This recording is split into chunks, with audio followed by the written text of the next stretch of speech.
However, it is not what we would call a time capsule. This one has been pretty well renovated. So let's take a look at it.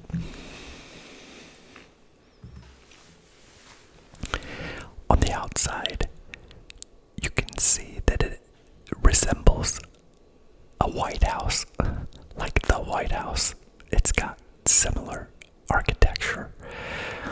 This is on a very main thoroughfare in Indianapolis called Meridian Street. And the trees are, because it was built in 1944, these trees are old too, and they are big.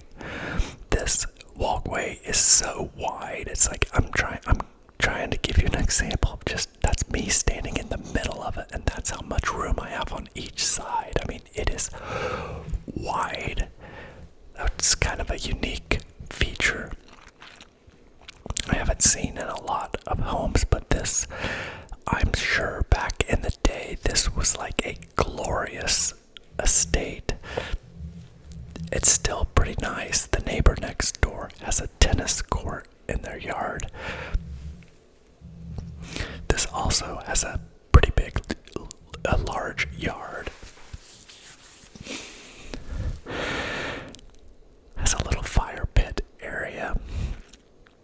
And this has a large concrete back porch area with a little, like a little built-in grill there, which is kind of cool. As we continue to walk along here, you can see there is a large parking lot back here, and this is where you enter the garage from the back, which is kind of interesting because you do not see the garage doors from the front, which I kind of like. Most homes you do. I would say the majority of homes you always see the garage doors up front, but it kind of looks nice without having them in the front. Yeah. The driveway is asphalt, which I would assume is because it used to be gravel, and rather than spend the money on concrete, they just asphalted it. It's a very large front porch too that is covered. The door is kind of basic for a such a grand home, you know. As you walk in, you're met with this curving staircase that goes up. And this home is empty in that no one lives here, but it does have some staged furniture. There are a lot of these little side closets throughout the home, which a lot of old homes did not have very much closet space. This is the dining room, the formal dining room here. And on the other side of the foyer is the large living room. And this is it's big. It's a big living room. And then on the back side here, that's access to the porch. On the back side here, you have this gigantic sunroom. I mean, it is huge. But yeah, it's pretty. Everything in this house is white. I'm pointing out here that these are vinyl replacement windows, as is that one, but these windows over here are the original wood windows. Well, I don't know if they're the original, but they are definitely old, and they're wood, so they're not going to be as efficient because they're single pane, but you can also get to the back porch through the sunroom or through the living room. And it is a wood-burning fireplace, which I like. I know a lot of people like the convenience of gas, but to me, like, I always think about doomsday, and I want this is a home office. I want to know that I can keep my house warm if the electricity goes out or if the gas is ever shut off. So you got a half bath there, and then the home office. This is my client. I told my client, let me make a video while after we walked through the house. I said, hey, do you mind if I make a video of this house while we're here? We had a little bit of time before we were going to move on to the next home, so sat there and was reading the information. I like the glass doors on the cabinet. That is the wine refrigerator. It has quartz countertops. Actually, they take that back. These are solid surface. These are what's called solid surface countertops. Then, this is kind of odd. It's got this very small bedroom on the main floor, which is just like a little tiny bedroom. And this is the absolute smallest full bath I have ever seen. Look at this sink. The sink is so small. It's barely the size of my hand. The video does not do it justice just how small that is, but it's a full bath. It's crazy. They fit a tub, a toilet, and a sink in there. But this bedroom is tiny, and that bath is so tiny, but I guess for like a guest quarters, it would be okay. But yeah, there's 2 closets in there. Again, vinyl. A lot of the windows have been replaced, but some have not. But we stepped down a few steps here, and this is like a mud room, but it's also the laundry room and the utility room. So all of your mechanicals, the water softener, the water heater, and the furnace is in there. And they're all gas. But yeah, it's kind of just like an odd spot for the laundry room because all the main bedrooms are upstairs. This thing is sagging. They should have put a support in the center, but that just looked horrible for the caliber of home that this is. Obviously, the seller has not removed all of their items yet from the home. I was told by the listing agent that this is a divorce situation with this home. These are called lockers, where people can hang up their coats and such when they come in. Now we are going to head upstairs. The stairway was really cool. It's pretty. Yeah, it's the house feels super solid for being so old, but they built them well back then. It's another one of these little side closets. I don't know why they did that. This is interesting that door goes to a very small railing, but there is no balcony, so you could like open the door to let fresh air in, but there's nowhere to stand out there, which is kind of cool. This is the master bedroom. And look at this tiny little closet. But I think what they did was because the bedrooms were so big, those are all replacement windows, but there is a wood-burning fireplace in here. But I think they took part of the bedroom and converted it to a closet so that you had more closet space, which is good. And then this is the master bath, which again has been pretty well updated, but I would say I'm a fan of white. Most of you guys have seen my own personal home tour, but this house is just whitewashed. Everything is white. This might be I've always said you can't go wrong with white, but there is just no contrast at all here, and the floors are very light, and so I don't know. It's my house. I have dark floors, but I don't know. Maybe I don't. Maybe some people would say the same thing about my house. But so we were just in the master bedroom. Now we are going into one of the secondary bedrooms, and again, these bedrooms are just gigantic. But the problem is the bedrooms are so big that there's not very many. This has access to a rooftop balcony. So basically, I'm sitting there. I got a phone call, and that's what I was messing with my phone because I got a phone call while I was getting ready to go out to the balcony. So I apologize for that little delay there. But yeah, this is gigantic, and again, it's I'm just surprised you have access to this from a secondary bedroom, which would probably be like a kid's room, which doesn't. I don't know. It's kind of weird. I would think that this should have been maybe off the master, but it's not. This has 2 small closets in it. But yeah, the closets are just really super small. I thought maybe they would touch, but they don't. I thought it went all the way through, but it doesn't. There's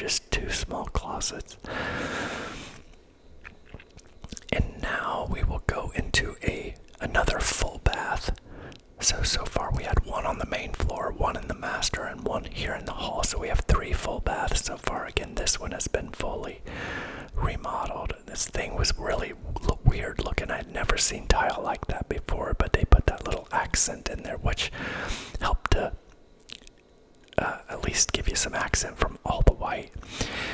And this is another large bedroom, but this one only had 1 closet in it. And, it's tiny. But back in the 40s, if you can imagine, in the 40s, people probably had a couple pairs of pants and a couple shirts. They just didn't need what we need today. So basically you have 3 bedrooms upstairs and 1 bedroom downstairs, and it's that real tiny one with the super small bathroom. This is like the pantry for the kitchen. You know what I'm doing right now? I'm going around saying, what, is there no basement in this house? There's gotta be a basement. So I'm like looking all around, but guess what? There is no basement in this house. And I'm like, surely there's a basement. I'm like, in the 40s, surely to God they put a basement in this house. Nope, no basement anywhere. I thought maybe there's an access from the garage or something, but nope, no basement. Which I guess it's not like a big deal, but I would have thought that it would have had it. So this guy is 92 years old, and he's wanting, he lives in like a 3-story house now, and we saw there was a bedroom on the main, and he said, well, maybe I can make that my primary bedroom because I don't need a big bedroom. But then when we saw it, we're like, yeah, no, that won't work. So anyway, now that we've seen my own video walkthrough, I want to show you what this house looks like online. So let's take a look at the listing here. Let's take a look at it. Bear with me here. Okay, record. Okay, so this is the actual listing, and in the thumbnail I put $859, and I realized that it's actually $849, but maybe I'll redo the thumbnail, but maybe not. It doesn't really matter what the price is. So this is the listing on realtor.com. Again, this is in Indianapolis. I don't always show a lot of homes in Indianapolis, but this guy is he is my he's a good friend, so I like him, and I told him I would help him. So let's go through the photos just so you can compare what it looks like online. Now, one thing you'll notice in these photos, notice there's no leaves on the trees. This house has been for sale for 160 days. So it was listed in the spring, and I would have retaken photos with the greener grass and the leaves on the trees because I think it looks better. But these are the exterior photos. Still had leaves. I mean, this was a bad move to not sweep the leaves off that walkway before you took the photos, but it is what it is. But notice these photos. One thing that I will tell you, that these photos make the home look brighter than it is when you get there, because with good photography you can brighten things up, and you can see that they did certainly brighten this one up. But the pictures, they appear, it's kind of nice to see the photos compared to what it actually looks like in person. And I think my video, look how bright that kitchen looks. It does not look that bright in person. Now, I didn't turn the lights on, which would have made the video a little brighter, but it wouldn't have made it this bright. So, anyway, my client's not in the photos, obviously. But, I mean, I actually like the house. I could live there. I mean, this is kind of up my alley, that it's kind of simple. I like the simplicity of the home, but again, I would need some sort of accent somewhere in there, I think, just because it's so, it's just so white. And, like these light floors, I don't know, darker floors, I could probably deal with all the light, but is what it is. I mean, again, I likely wouldn't change anything except maybe painting a couple accent walls. This is that little bedroom in there. Look, the photo couldn't even fit the toilet. I mean, I just cannot believe this little thing is a full bath. I like the little office though. That was kind of cool. That is that's the half bath. That's the laundry area, the lockers. It's a picture of the chandelier. It's like a rope chandelier. It's kind of unique. Master bedroom. It looks a lot brighter too. That's the master closet, master bath. I did like the master bath. It reminded me of my own bathroom. That's the bedroom with the access to the large balcony, the huge balcony. That's the full bath upstairs. And then the back patio, the fire pit. There's more pictures at the back. It is a large backyard. The backyard looks bigger in these photos because there's no leaves on the trees blocking. You can see the whole yard. But yeah, there's the garage in the back too, which is kind of interesting. So yeah, that's it. Those are the photos. Let's go ahead and stop this here. Okay. Yeah. What do you think about that house? Most of the homes I show are much newer than that. That might be the oldest home I've ever shown on here. I'm not sure. I think it's because like Indianapolis is an older city, and if you can picture like here's Indiana. Indianapolis is almost in the dead center. I live in the suburbs, which are so this is Marion County. The northern county is called Hamilton County. And you have Carmel, Noblesville, Fishers, Westfield, Cicero, little small,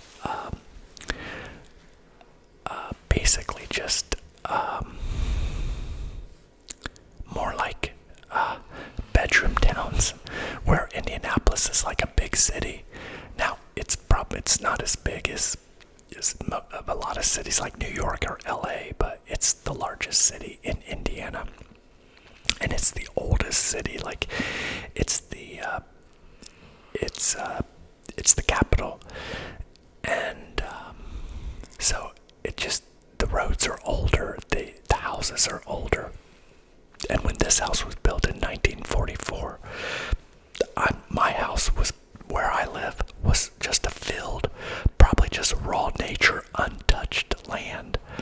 This area was not developed, probably not even being used as farm ground. So it's just interesting how, as 1944, I mean, it was 80 years ago, but it wasn't, that long ago. There are plenty of people alive today that were alive when that house was being built. And so it's interesting to me to just see how far we have come in just the last 80 years, And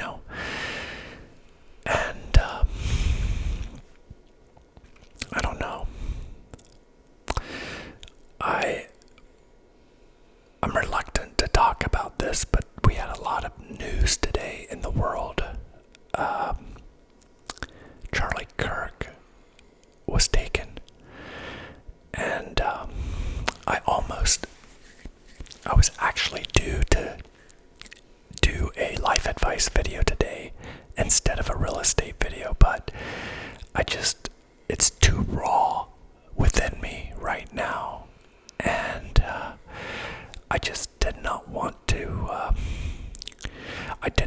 talk about it while everybody is grieving or celebrating, because sadly some are.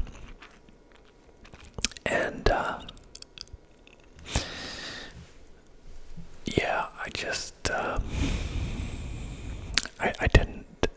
obviously I made a real estate video, so, but I like the house, and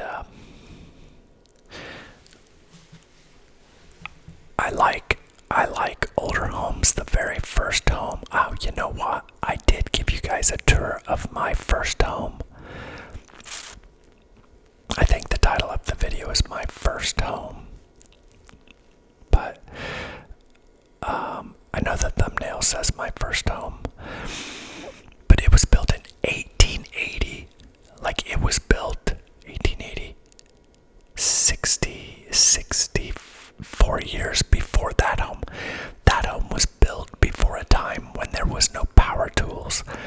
When you went into the basement of that home, the beams of the home were just fallen trees and they still had bark on them. I mean, it was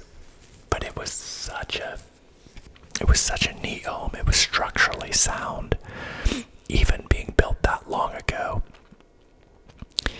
But I know, like, you guys that are in Europe, like, our country is only 250 years old. America is, So, like, the oldest stuff here is 250 years old.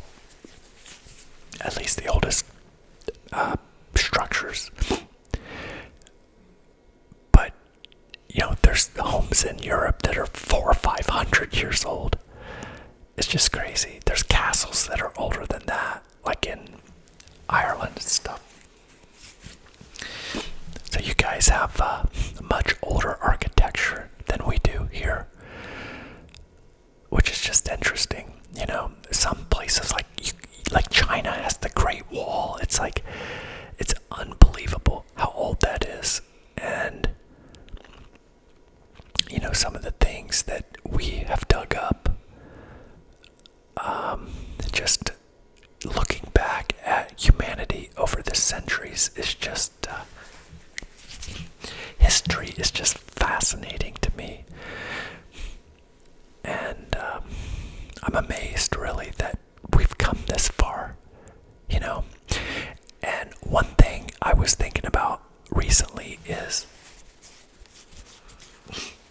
sorry about that, about AI and how a lot of people are afraid of it and afraid of losing their jobs and such. And I've been thinking I read a book called Nexus by Noah Harari, and he has a lot of fear over it, but he also talks about how things don't have to go that way. But most of the jobs that I think will be impacted are like white collar jobs. Like normally when you think about like the automobile, when the car was invented, everybody had the same fears. Like the horse and buggy, like horses were like sold a lot for transportation, and buggies, the buggy business where, you had wagons and carriages, all of that stuff went away with the invention of the car. But the wagon manufacturers, just people, if you worked at the wagon factory, you just had to go get a job at the car factory. Same with selling horses. You just had to pivot to something else. And I think that AI will be similar, that I think that the jobs that go away, there'll be other jobs that are created. And I think there are so many careers that are safe. Like, I don't feel like I'm in real estate, and there's not much that AI can do to take my job. I mean, we are a long, long way off from a robot being able to walk you through a home, walk up to a door and unlock it. That's a long way away. It's the same thing with like roofers. I'm sorry, if you're a roofer, you are not losing your job for a long, long time. Same with plumbers and electricians. Those are not going away anytime soon. If you're paving roads, there's so many jobs that are not going to go away.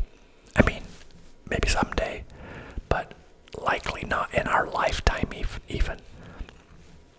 I forget who it was, but I heard somebody the other day that said like we're 50 to 100 years away from everybody having a robot in their house, where in my mind I'm like, well, everybody will have robots robots in 5 years. It's like the TV, like when the TV came out, like people saw it in like newspapers, and they're like, oh wow, there's this thing called a TV, because at the time they just had radio. And then like the rich people would get a TV, but slowly but surely it trickled down to where every household had a TV, and then every household had multiple TVs. Same with the microwave. Like, you can look up an article in Popular Mechanics magazine from decades ago where they're talking about this box that will warm up your food, and talking about it like it's futuristic. But sure enough, eventually every home has a microwave. I mean, it's hard. I can't remember the last time I showed without a microwave. Same with refrigerators. We used to dig holes in the ground. We had cellars. But life just evolves. The internet, people said the internet was gonna, take jobs. And yeah, it has, but it's also like created so many other jobs, So I don't have as much anxiety about AI as I used to after reading that book. And I hope that just by me telling you my thoughts on it, maybe you'll have less anxiety too, if you had any anxiety. But I'm just trying to find more uses for it, like what can I use it for in my own life? And like in real estate, currently the only thing I really do with AI is I use it to help me write my property descriptions. So like I'll tell it that, hey, I've got a 3-bedroom, 2-bath ranch home with 2 acres in whatever school system, and the rooms are large and the roof is new. Please write me a description, and it writes out this thing and gives me like a full descriptive paragraph. And then what I do is I just I copy and paste that description, and I edit it to sound more like me, or maybe the AI made it just sound over the top, like exaggerated, and I'll tone it down. Or if I've got something really nice, I'll pump it up a little bit more.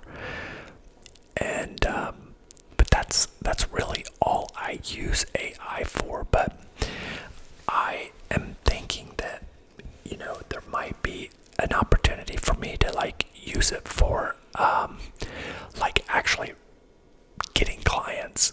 So maybe somehow doing something with my own website or something like that. But I'm not really trying to grow my business, so I just don't want to get behind. It's like you can find a lot of like old people that don't know how to use a computer because they got a TV and a microwave and a refrigerator, and they were just done evolving. And when the internet came out, they're like, I don't need the internet. And they have a flip phone that they never wanted to even get a smartphone, and they just stopped evolving. And I'm not ready yet to stop evolving, so I want to stay current with AI, and want to make sure that I don't get left behind, on the technological curve, because it can happen.